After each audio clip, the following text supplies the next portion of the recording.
Bonjour à tous, bienvenue dans cette nouvelle vidéo où on va discuter de la saison 2025 du WEC qui va arriver quand même, hein. On est début décembre, c'est-à-dire que dans un peu moins de 3 mois, on aura déjà la première course du championnat du WEC 2025. On a eu la liste des engagés il y a maintenant quelques jours, même quelques semaines. On connaît certains équipages, certains pilotes qui conduira dans certaines voitures, dans certaines écuries. On a beaucoup de changements comme on a beaucoup de régularité dans ce championnat 2025 par rapport à 2024, donc on va essayer de voir ensemble tous ces changements et ce que ça pourrait donner pour la saison qui arrive. Clairement ça annonce du très très lourd, encore plus que 2024, donc j'espère que ce format de vidéo va vous plaire, ce format sans caméra où je parle un peu sans texte, sans rien. Vous pourrez mettre aussi en commentaire vos avis sur la saison 2025 qui va arriver. En tout cas j'espère que vous êtes prêts, c'est parti. Pour débuter cette vidéo, on va parler des engagés pour cette saison 2025 du WEC. On a en tout 36 voitures qui sont engagées au WEC en 2025,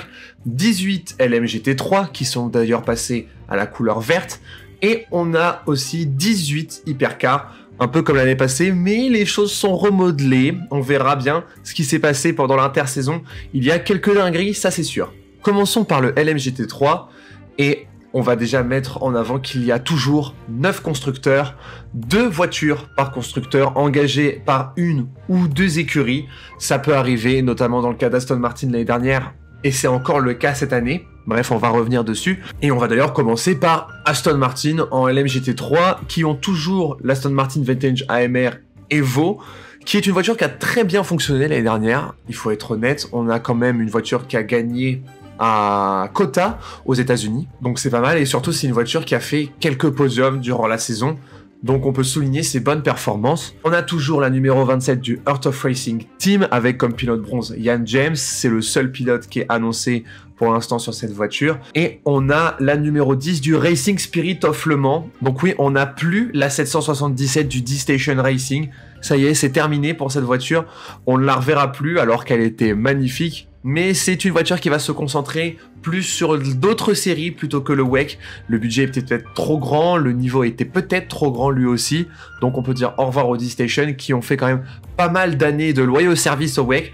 Donc bravo à eux et on leur souhaite bonne chance pour la suite. En ce qui concerne le Racing Spirit of Le Mans, c'est une écurie française qui roule depuis quelques années, que ce soit en Michelin Le Mans Cup ou en ELMS. C'est une voiture qui a fait pas mal ses preuves et maintenant arrivée au Graal du sport automobile d'endurance, que ce soit le WEC et les 24 heures du Mans, c'est vraiment très bien pour eux, je suis très content pour eux. En plus, la livrée est très colorée et très sympathique, j'ai hâte de voir ce qu'ils vont nous faire. On va parler d'une écurie qui ne change rien du tout, mais vraiment rien du tout, c'est Ferrari. Ferrari avec les Ferrari 296 qui font leur deuxième saison du WEC du coup. On est toujours avec le Vista AF Corse, on a les deux mêmes équipages dans ces voitures, ça fait très plaisir, on est sur la régularité chez Ferrari et c'est très bien. Par contre, on peut noter que la Ferrari numéro 54 garde le numéro 54, mais la 55 passe au numéro 21, tout comme en saison 2023. Donc est-ce qu'on aura, comme l'année dernière, 2 Ferrari grises ou est-ce qu'on aura une Ferrari grise et une Ferrari rouge?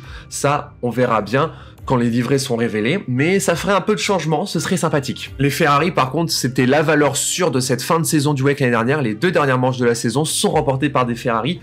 À voir si elles peuvent poursuivre leur forme, ce serait vraiment bien pour elles, parce que clairement, en plus les Ferrari, elles sont magnifiques, les équipages sont fous, il a fallu un peu de temps pour que cette voiture soit exceptionnelle, et ça y est, elle a atteint ce rang d'exceptionnel. Donc il faut continuer comme ça. On a ensuite les 2 BMW M4 qui sont engagés par le team WRT. Et là, on n'est plus trop dans la continuité. L'année dernière, on avait la numéro 31 et la numéro 46. La numéro 46 qui était pilotée par Valentino Rossi, le non-up champion du monde de MotoGP. C'était une attraction phare des 24 heures du Mans l'année dernière. Mais malheureusement, il n'a pas pu finir la course à cause d'un accident durant la nuit. Ce qui peut arriver. Ça peut arriver à tout le monde. Mais cette année, le team WRT en GT, c'est le numéro 31 et le numéro 32, ce qui fait qu'on n'aura pas le numéro 46, ce qui fait qu'on peut soupçonner qu'il n'y aura pas Valentino Rossi à bord de cette voiture. Donc, l'aventure au WEC pour Valentino Rossi a été très courte. On note quand même une victoire l'année dernière pour cette écurie team WRT, pas pour celle de Valentino Rossi, mais pour la numéro 31, c'était à Imola. Il faut juste maintenant vraiment que cette voiture gagne en régularité, et là on aura vraiment un prétendant à la victoire chaque week-end. Ensuite, nous allons parler des McLaren du United Autosport, la numéro 59 et la numéro 95. Alors l'année dernière, les McLaren, c'était des voitures qui s'en sont plutôt bien sorties. Ce n'étaient pas les meilleures voitures, mais c'était des bonnes voitures, surtout en fin de saison, notamment avec l'Hyperpole à Bahreïn où ils ont fait premier et deuxième. Donc c'est une voiture qui promettait et clairement on attend à ce qu'elle ait des meilleures bases pour la saison 2025. On est sur de la continuité, je pense, au niveau des pilotes, même s'ils sont pas encore annoncés, mais il va y avoir de la régularité, je pense. Et surtout, ce sera en 2025 l'année des 30 ans de la victoire de McLaren aux 24 heures du Mans. Donc on peut s'attendre à des folies d'un point de vue livré, d'un point de vue événementiel. Je pense que McLaren, ça va être une écurie à suivre pendant les 24 heures du Mans de l'année prochaine. Donc ça, c'est vraiment cool. D'ailleurs, il y aura une exposition au musée des 24 heures du Mans sur les 30 ans de la victoire de McLaren qui a été annoncée. Elle va commencer, je crois, mi-décembre et puis elle va finir d'ici juillet. Donc, elle sera toujours là pendant les 24 heures du Mans. J'espère que ça va être une petite dinguerie. On continue avec TF Sport et leur Corvette qui a été une des déceptions de l'année dernière. On s'attendait quand même mieux avec le constructeur américain et l'équipe anglaise. C'était une association qui faisait parler au début de saison, mais qui au final ne s'est pas vraiment très bien sortie. C'est l'une des deux seules marques à ne pas avoir fait de podium l'année dernière. C'est quand même un peu triste pour Corvette. On s'attend à beaucoup mieux cette année. On aura la numéro 81 et la numéro 33 au départ du WEC pour Corvette. Alors l'année dernière c'était 81 et 82, mais le numéro 33 sur une Corvette, ce sera sûrement parce que Ben Keating va la conduire. Pour l'instant il n'a pas encore été annoncé, mais c'est quasiment sûr à 100%. Dès que Ben Keating a fait les 24 heures du Mans en GT, c'était avec le numéro 33. Donc il y a de très grandes chances, c'est même sûr à 100% que Ben Keating fera partie du WEC l'année prochaine. Et ça, c'est une très bonne nouvelle parce que Ben Keating, c'est vraiment un très bon pilote bronze, l'un des meilleurs sur le marché. Donc, c'est très bien pour Corvette. On rappelle de la saison 2023 exceptionnelle que tous ces pilotes ont fait. Il nous reste 4 marques à voir et on va continuer avec Acodis ASP Team et leur Lexus qui sont la grosse déception de l'année 2024, on peut le dire. La numéro 78 et 87 n'ont pas fait grand-chose. On a toujours José Maria Lopez qui est dans la numéro 87.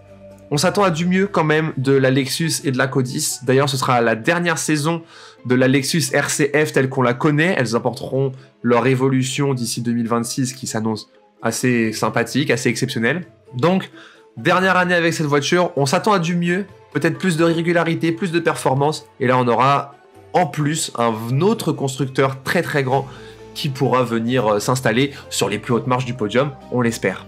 On continue avec Ford et la Ford Mustang, et c'est toujours engagé par le Proton Compétition. La numéro 77 et la numéro 88, on va pas changer les numéros. L'année dernière, les deux Ford étaient un peu dans le mal, même si il faut noter un podium aux 24 heures du Mans, ce qui est quand même c'est un exploit, c'est exceptionnel pour la première édition de cette voiture aux 24 heures du Mans. Faire un podium, c'est miraculeux. Donc on s'attend quand même à du mieux pour la saison qui arrive.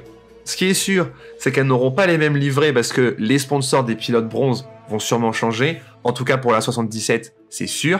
Pour la 88, peut-être qu'elle va rester cette livrée noire et or. Je l'espère parce qu'elle est vraiment magnifique. Mais en tout cas la 77, c'est sûr ça va changer parce que le pilote qui amène le sponsor First Form avec cette livrée bleu ciel et tout, il est passé chez Porsche. Donc, c'est sûr qu'il sera pas là. En parlant de Porsche, on va aller directement vers eux et le team Mante qui a tout raflé l'année dernière. 2 premières positions au classement. Alors oui, elles ne sont plus engagées par les mêmes sous-équipes. L'année dernière, c'était le Pure X-Racing et le team Mante EMA. Là, cette année, on aura le Mante First Form, du coup, avec Ryan Hardwick, qui sera d'ailleurs engagé en ALMS, donc on connaît un peu la livrée potentielle qu'elle aura. Et l'autre Porsche, c'est celle des Iron Dames. Et ça fait extrêmement plaisir de voir les Iron Dames de retour sur une Porsche. C'est très bien. Par contre, l'équipage change puisque Raël Frey, qui était leur pilote bronze de base, est passé silver. Du coup, il leur fallait un nouveau pilote bronze. Et ce sera la française Célia Martin qui sera le pilote bronze, donc accompagné de Raël Frey et Michel Gatting. Donc, c'est un équipage très solide. Et on s'attend à ce que ça fasse des petits miracles par-ci par-là. J'en attends beaucoup des voitures d'Iron Dame. C'était un petit peu triste de les voir pas aussi balèzes que prévu sur la Lamborghini l'année dernière. Cette année sur Porsche, c'est des pole positions, encore plus que l'année dernière, des podiums et potentiellement des victoires, je l'espère. Il nous reste un dernier team à voir et on vient de parler d'Iron Dames, on va parler d'Iron Lynx qui est l'attraction principale de cette nouvelle génération de LMGT3 pour 2025 puisque Iron Lynx engage 2 voitures, la 60 et la 61 Et en plus de ça, il l'engage avec des Mercedes AMG. Alors les Mercedes AMG, en plus d'être magnifiques, elles font un bruit de fou furieux. Ça fait très longtemps qu'on n'a pas vu de Mercedes aux 24 heures du Mans. Je pense que la dernière fois c'était 1999, si je dis pas de bêtises, c'est même quasiment sûr. Donc ça fait très plaisir de voir ces voitures pour les 24 heures du Mans 2025 et même pour le WEC 2025 en général. C'était l'une des marques qui manquait l'année dernière. Cette année, l'une des marques qui manque, c'est bien sûr Lamborghini, mais personne ne voulait des Huracan GT3, c'est quand même vachement dommage. On reste avec du coup une valeur sûre qu'est cette Mercedes.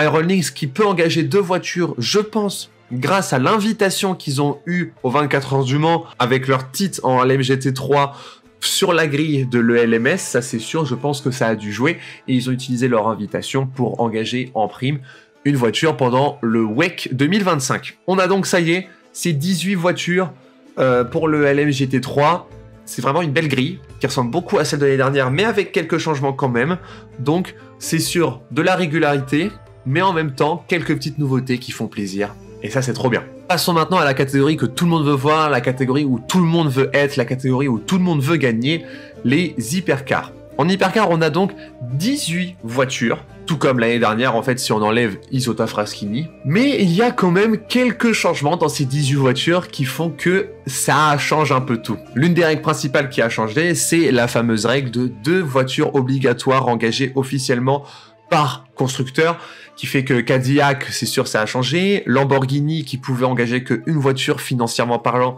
n'est plus au WEC, ce qui est vraiment dommage, donc on ne les verra pas aux 24 heures du Mans non plus, en tout cas il y a de grandes chances. On va commencer par ceux qui n'ont rien changé, on va commencer par Ferrari, les 3 Ferrari 499P sont toujours là, la 50, la 51 et la 83.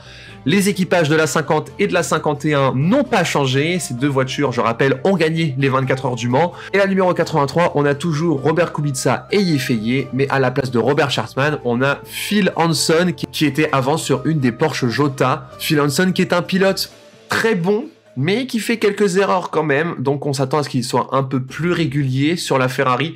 À mon avis, il sera très bien aiguillé avec Robert Kubica à son bord et même toute l'équipe qui entoure. L'objectif de Ferrari, c'est, en plus de jouer la gagne aux 24 heures du Mans, de garder son titre, de gagner une 3e fois consécutive, ça ce serait historique, c'est d'être régulier sur toutes les courses de la saison, que ce soit en termes de performance, en termes de stratégie.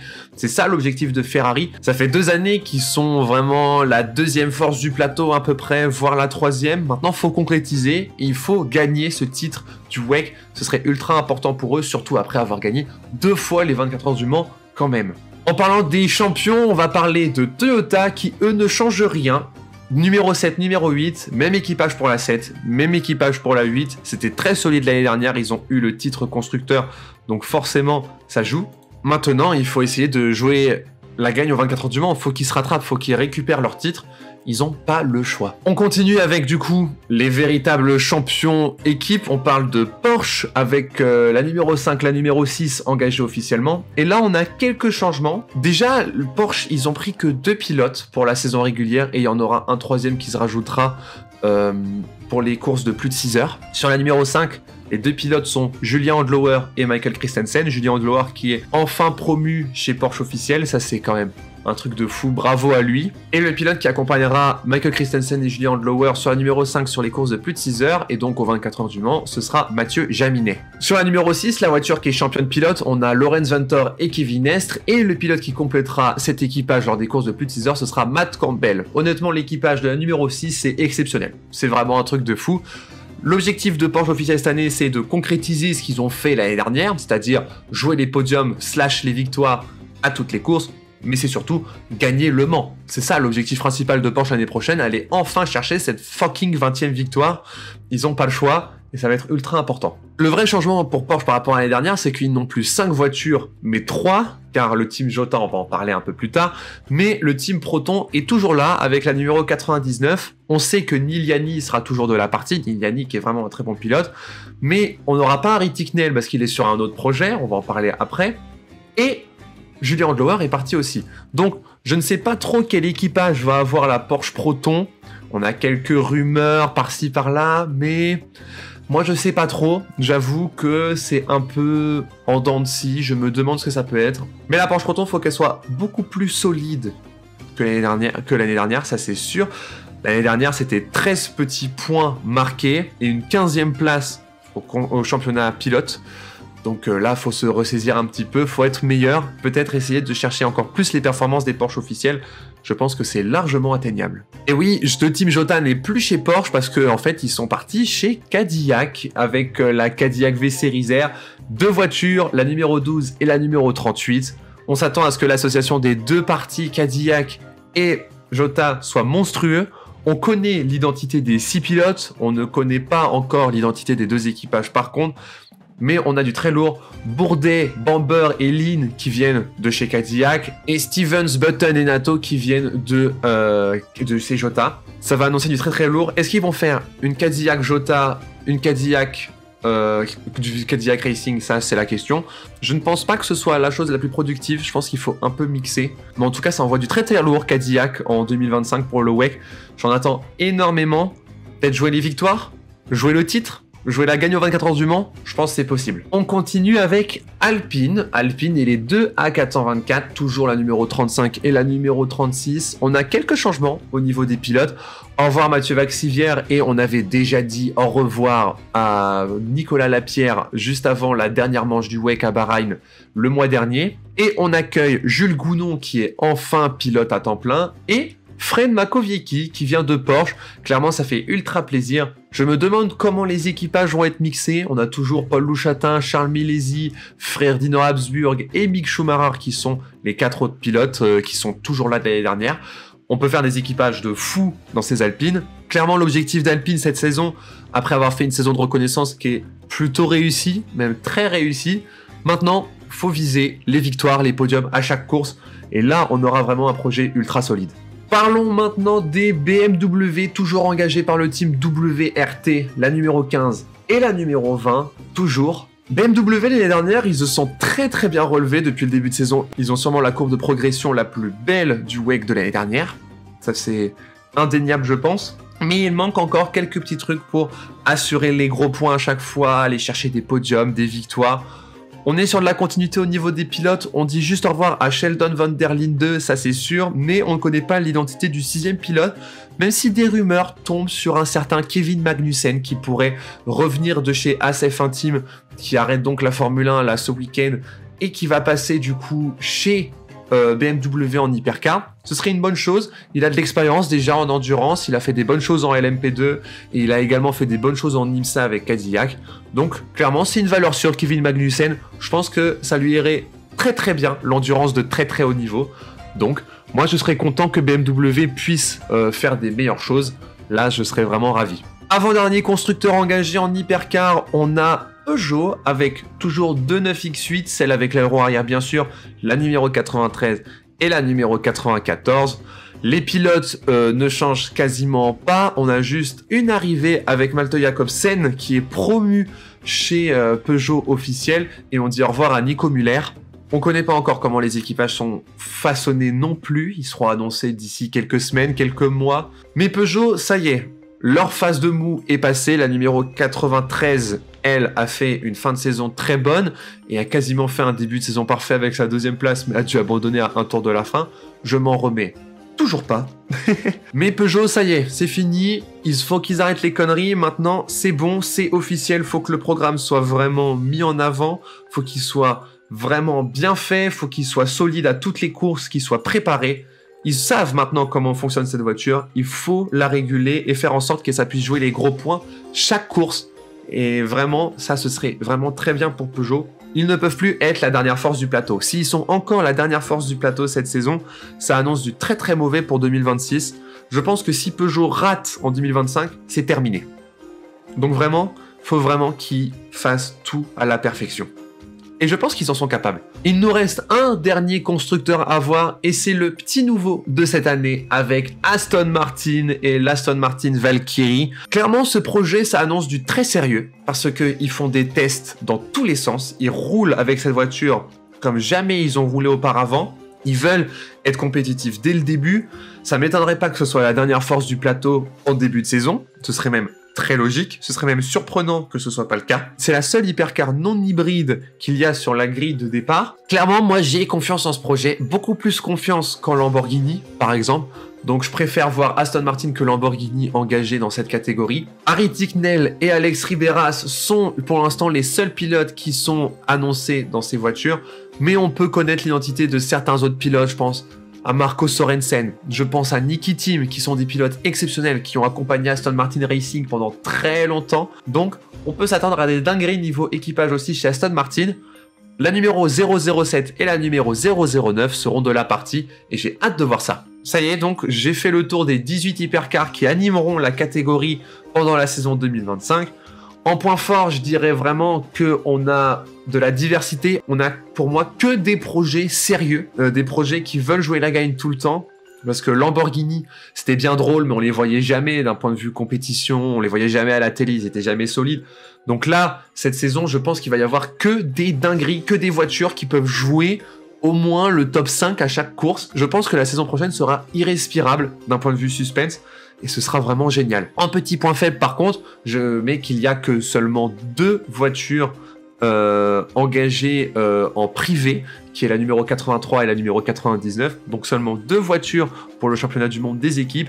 Ça c'est un peu dommage, mais quand on regarde la grille qu'on a actuellement, on ne peut pas se plaindre. On ne peut pas se permettre de se plaindre. Ça c'est sûr. On a fini avec les engagés du WEC. Passons maintenant au calendrier et aux quelques changements qu'il y aura pendant la saison. D'un point de vue calendrier, il est identique à celui de l'année passée. On a 8 courses, les 8 mêmes, quasiment espacées des mêmes jours. On a donc le Qatar qui ouvre la saison avec le prologue la semaine précédente. Ensuite, on ira à Imola, puis à Spa-Francorchamps, les 24 heures du Mans mi-juin, le Brésil à Sao Paulo mi-juillet. Début septembre, on aura le Lone Star Le Mans sur le circuit des Amériques à Austin. On ira ensuite au Japon pour les 6 heures de Fuji fin septembre. Et début novembre, on aura les 8 heures de Bahreïn. C'est donc exactement le même calendrier que l'année passée. On est sur de la régularité. Ça peut être très très bien. On va vite fait parler aussi des quelques changements qu'il y a d'un point de vue réglementaire pour la saison 2025. Le premier qui a à noter, c'est bien sûr que 2 voitures sont engagées par constructeur en hypercar, qui fait que le système du championnat constructeur change. L'année précédente et les années précédentes, on prenait le résultat que de la meilleure voiture du classement. Si par exemple Toyota finissait premier et 4e, on prenait que les points de la 4e place. Là, cette année, on prend les 2 résultats cumulés des 2 voitures. On a donc un vrai championnat constructeur qui ressemble par exemple à celui de la Formule 1. D'un point de vue sportif, il n'y a quasiment rien qui change. On pourra noter quand même que pour l'hyperpole des LMGT3, avant c'était les pilotes bronze qui faisaient les qualifications et l'hyperpole. Cette année, en 2025, les pilotes bronze feront les qualifications et ce seront les pilotes argent qui feront les hyperpoles. On peut noter aussi que ça y est, c'est terminé les 3 petites LED de position. On aura un panneau avec des petites LED qui nous indiqueront directement la position des voitures sur la piste. Et ça, pour suivre la course, ce sera royal. Donc merci enfin, merci l'ACO et le WEC de enfin prendre cette décision. Ça fait ultra plaisir. Sinon, pas de réel changement majeur. Ça reste quand même les mêmes fonctionnements. Mais on va finir cette vidéo par parler des 24 heures du Mans.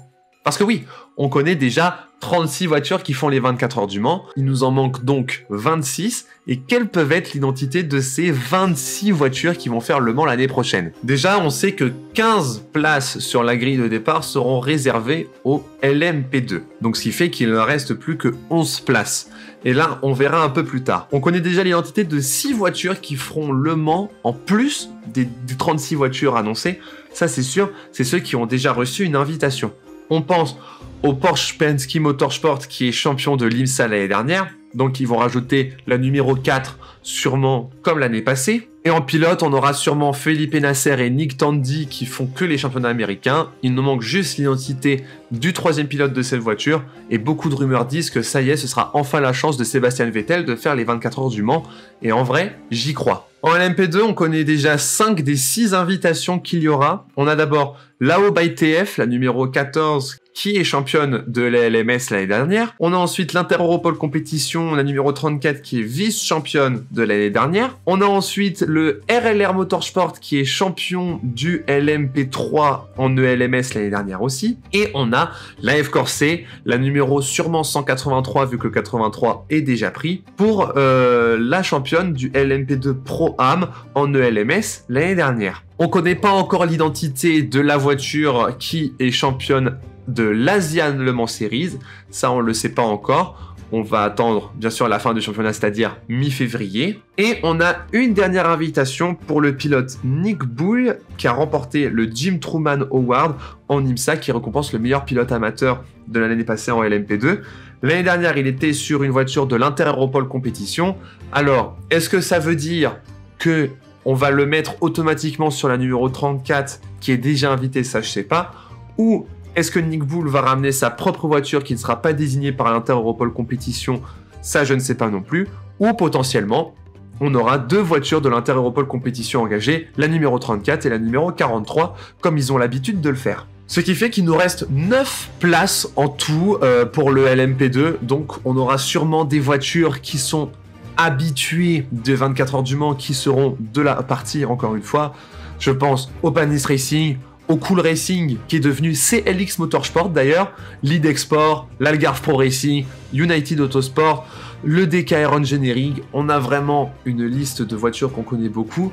Et on aura potentiellement deux petites nouvelles. Le RD Limited, qui est devenu l'écurie de Romain Dumas, qui est un très grand nom du sport automobile d'endurance.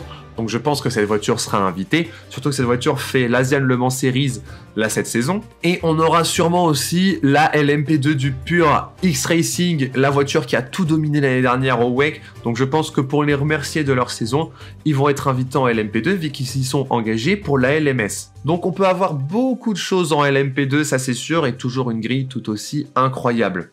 En ce qui concerne le LMGT3, on a 3 invitations sur 4 qui sont connues. Celle qu'on connaît pas, c'est bien sûr la voiture qui sera championne de l'Asian Le Mans Series, ça on peut toujours pas savoir. Mais on connaît déjà la championne ELMS, qui est l'Iron Lynx, qui va sûrement pas ramener une 3e voiture, en tout cas je le pense pas. Potentiellement ils le font, mais je ne pense pas. Pour moi, ils se sont servis de cette invitation pour engager une écurie au WEC. Mais ce qui est sûr, c'est qu'on aura la Corvette Z06 du team AWA avec le pilote Oreille Fidani, qui est le pilote amateur récompensé par le Bob Atkin Awards. Ils l'ont déjà annoncé qu'ils viendront aux 24 heures du Mans, le team AWA. Ça fait une Corvette en plus, et ça fait ultra plaisir. Et l'invitation qu'on connaît aussi, c'est le Sky Tempesta Racing, la Ferrari 296, qui est la voiture qui a gagné le Bronze Cup dans le GT World Challenge Europe cette année. Donc c'est une Ferrari, ça c'est sûr, et on a une livrée très colorée, très jolie, ça fera très beau à voir, donc ça c'est cool. Ce qui fait qu'il nous reste environ 8 places pour les 24 heures du Mans restants. 8 places, c'est pas mal, mais le truc c'est que vraiment comment ça va être réparti, ces 8 prochaines places, ça j'en ai aucune idée. Moi ce que j'aimerais, c'est qu'il y ait beaucoup d'hypercars quand même, parce que c'est ça qui fait rêver, et je pense que on peut avoir beaucoup d'hypercars qui peuvent être ajoutés sur la grille de départ des 24 heures du Mans. Je pense notamment aux Cadillac qui sont engagés en IMSA, c'est-à-dire celle du Whelen Racing, la numéro 311 qui fait Le Mans depuis maintenant 2 ans, et on peut rajouter les 2 Cadillac du Wayne Taylor Racing. Ça m'étonnerait que l'écurie Wayne Taylor Racing ne veuille pas faire les 24 heures du Mans. Si ce n'est pas avec leurs 2 voitures, c'est au moins avec une. Ça c'est sûr. On peut potentiellement penser à une 3e Aston Martin, la 008. Pourquoi ils auraient pris le 007 et le 009 si c'est pas pour prendre la 008? Ça je le sais pas. Donc potentiellement 3 Aston Martin Valkyrie au Mans l'année prochaine. Et avec ça, je rajoute la 2e Porsche du Proton Competition. Ça m'étonnerait qu'on ait que 4 Porsche au départ des 24 heures du Mans l'année prochaine. Surtout que l'année dernière, ils en avaient 6. Donc pour moi, on en aura une 5e. Ce qui fait que potentiellement, on a, en plus de la Porsche Penske qui est invitée d'office, on a 6 hypercars en plus au départ des 24 heures du Mans, ce qui nous ferait un total de 24, soit une de plus que l'année dernière. Donc clairement, ça ferait rêver. Il nous reste donc 2 petites places à avoir, et ça, ces 2 petites places, je les mettrais en LMGT3. Et de celles que j'aimerais bien voir en vrai, j'aimerais bien voir La Ferrari du Kessel Racing, celle qui est jaune fluo là, elle est trop belle, j'ai trop envie de la voir. Et en dernier, je mettrai la voiture du Halo Racing parce que je veux revoir Rexy au 24 heures du Mans. Ça me ferait ultra plaisir, surtout que la voiture est championne de l'IMSA l'année dernière en GTD Pro. Donc c'était la meilleure GT de l'IMSA l'année dernière. Pour moi, elle devrait être récompensée par une arrivée au 24 heures du Mans. Voilà, j'ai fait mon petit tour de ce que pourrait être la saison 2025 du WEC. J'espère que cette petite vidéo vous a plu, que ce format vous plaît. J'en ferai plusieurs, peut-être des vidéos comme ça, où je vais parler de ce qui se passe en ce moment dans le monde de l'endurance et tout. Ça pourrait être sympathique. J'espère que cette vidéo vous a plu. Mettez en commentaire si vous êtes hypé par cette saison 2025 ou non. Partagez cette vidéo pour relayer les informations de cette saison. Ça me ferait ultra plaisir, ça c'est sûr. En tout cas, je vous donne rendez-vous très vite pour la suite. La bise!